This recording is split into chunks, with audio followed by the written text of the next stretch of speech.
Salut à tous les abonnés. Aujourd'hui on se retrouve pour le tuto du No Comply 3-6 back et on y va tout de suite. Oh my god!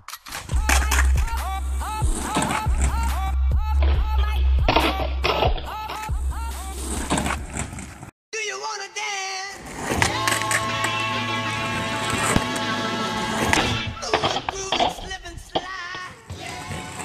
Donc d'abord pour savoir maîtriser le No Comply 3-6 back, il faut savoir déjà maîtriser un No Comply back.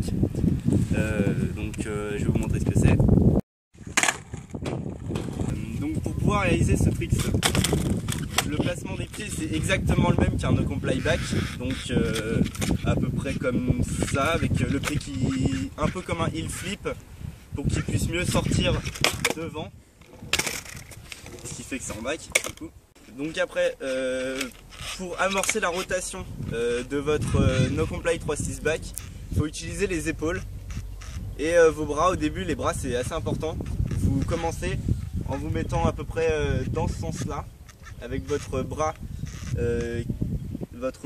qui est vers l'arrière du skate, vous le mettez devant, vous lancez vos épaules bien avant et dès que vous sentez que vous êtes à 90 degrés avec votre bras et votre planche, vous commencez à faire votre No Comply back, comme ça.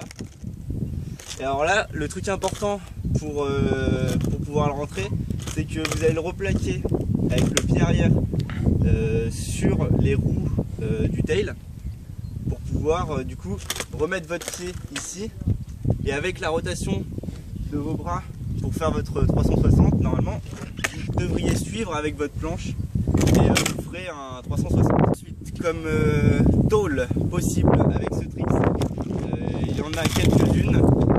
Par exemple, il y a celle où vous faites votre No Comply 180 et vous tapez trop fort, et du coup elle part n'importe où et elle ne suit pas votre pied.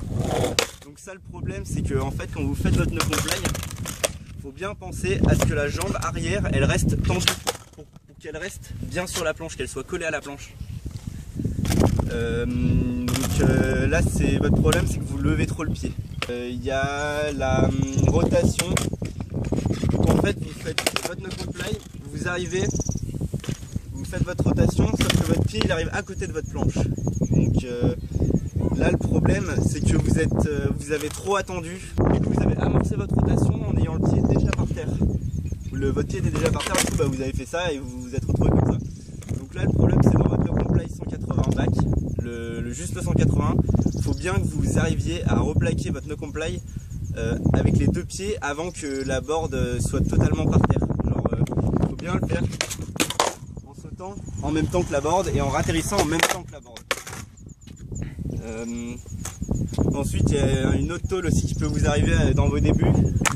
Ça va être celle où on va replaquer. Donc imaginons je pars dans ce sens là, je fais mon No Comply back, 3-6 back, donc ça tourne. Et là j'arrive comme ça, il me manque une rotation de 90 degrés à peu près. Là le problème c'est que vous n'avez pas assez utilisé vos épaules. Bien refaire avec les bras l'exercice et après vous pouvez les baisser de plus en plus et moins les utiliser. Donc voilà, le No Comply 3-6 back c'est un truc qui est quand même assez compliqué à cause de la rotation avec le pied qui se met devant la planche et qu'il faut que ça passe entre les jambes. Donc ça c'est un truc qui est assez compliqué au début. Moi j'ai mis peut-être un mois d'exercice, d'entraînement pour pouvoir le mettre, ce tricks. Et finalement, ça rend assez bien comme tricks en flat de transition entre deux, par exemple entre un gap et un grind, ou entre deux grinds, etc. Et donc voilà. Et merci à tous d'avoir regardé cette vidéo. Abonnez-vous en bas si vous n'êtes pas déjà abonné, et puis on peut nous suivre sur Facebook. Et Grégory, vous pouvez le suivre sur Twitter, sur Facebook et sur Instagram. Et un petit j'aime, ça ferait plaisir aussi. Bye!